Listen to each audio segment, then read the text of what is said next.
पुराने समय की बात है। एक छोटा सा गांव था जिसका नाम था सुरंगपुर। सुरंगपुर अपने नाम के अनुरूप था क्योंकि वहां के आसपास पहाड़ियों में अनेक गुप्त सुरंगें थीं। लोगों का कहना था कि इन सुरंगों में कभी कभी अजीब आवाजें सुनाई देती थीं, लेकिन इन कहानियों पर ज्यादा कोई विश्वास नहीं करता था। बस एक कहानी हर किसी की जुबान पर थी, खजाने की कहानी। गांव के बुजुर्गों का कहना था कि कई सदियों पहले इस गांव में एक अमीर राजा रहा करता था। उसके पास अनगिनत दौलत थी जो उसने युद्धों में जीती थी। लेकिन जब एक बार दुश्मनों ने उसके राज्य पर हमला किया तो राजा ने अपनी सारी दौलत को छिपाने का फैसला किया। उसने इस खजाने को किसी गुप्त सुरंग में छिपा दिया और फिर युद्ध में वीरगति प्राप्त की। राजा के बाद किसी को भी खजाने का ठिकाना नहीं मिला। लोग सिर्फ कहानी सुनते आए थे, लेकिन खजाने का कोई ठोस सुराग किसी के पास नहीं था। सुरंगपुर में रहने वाला एक युवक रघु इस खजाने की कहानियों से बेहद प्रभावित था। बचपन से ही उसने खजाने की कहानियां सुनी थीं और अब वह बड़ा हो गया था।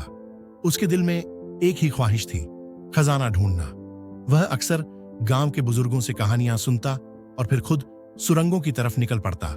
उसकी मां उसे कई बार मना करती, रघु, ये सब बचपना छोड़ो, खजाना कोई नहीं ढूंढ पाया, अपनी मेहनत से कमाओ और सुखी रहो। लेकिन रघु के दिल में खजाने को पाने का जुनून था, जिसे रोक पाना मुश्किल था। एक दिन रघु को गांव के एक पुराने मंदिर में एक रहस्यमयी नक्शा मिला। नक्शा पुरानी ताम्रपत्र पर बना हुआ था, जिस पर कुछ अजीब निशान और संकेत थे। रघु को यकीन हो गया कि यह खजाने का नक्शा है। उसने तुरंत अपने दो दोस्तों मोहन और श्याम को बुलाया और उन्हें नक्शा दिखाया।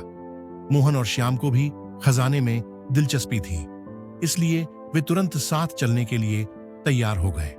तीनों दोस्तों ने योजना बनाई कि वे अगले दिन सुबह सुबह पहाड़ियों की तरफ रवाना होंगे। नक्शा साफ नहीं था, लेकिन उसमें कुछ विशेष चिन्ह बने हुए थे जो पहाड़ियों के बीच किसी खास जगह की ओर इशारा कर रहे थे। अगले दिन सूरज की पहली किरण के साथ रघु, मोहन और श्याम खजाने की खोज में निकल पड़े।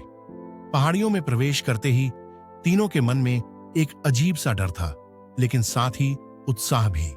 वे नक्शे के निशानों का पालन करते हुए चलते रहे। कई घंटों की चढ़ाई के बाद उन्हें एक गुफा मिली, जिसका दरवाजा पत्थरों से ढका हुआ था। गुफा का आकार बिल्कुल वैसा ही था जैसा नक्शे में दर्शाया गया था।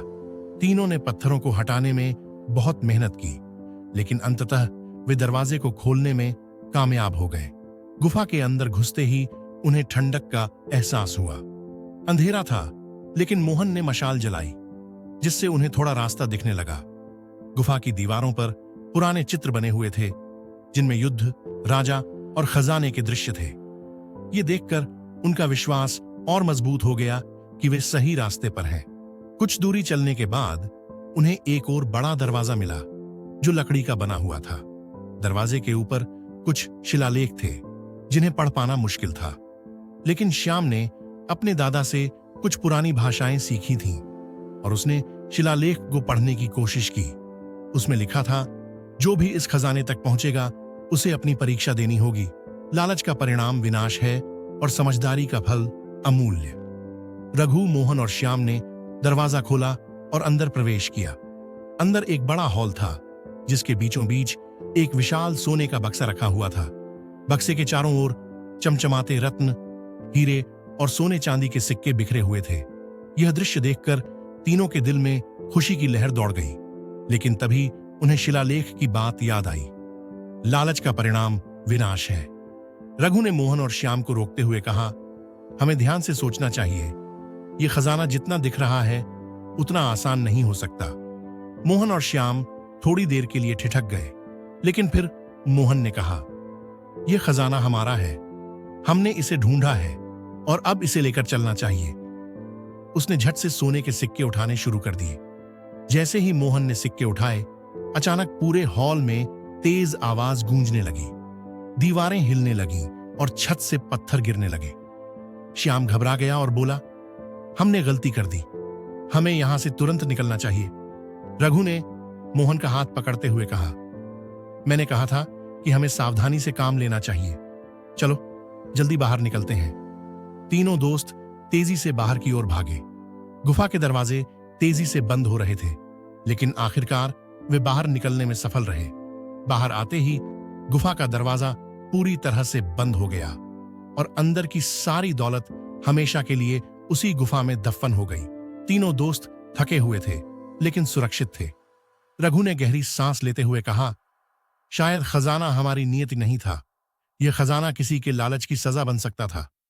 हमें इसे छोड़ना ही ठीक था। मोहन और श्याम भी अब समझ चुके थे कि जीवन में सबसे बड़ा खजाना दौलत नहीं, बल्कि जीवन की सुरक्षा और दोस्ती है।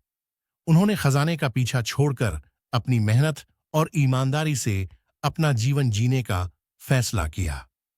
सुरंगपुर की पहाड़ियों में वह खजाना अब भी छिपा हुआ है, लेकिन उसके लालच में कोई और न फंसे। यह सबक तीनों दोस्तों ने पूरी तरह से सीख लिया था।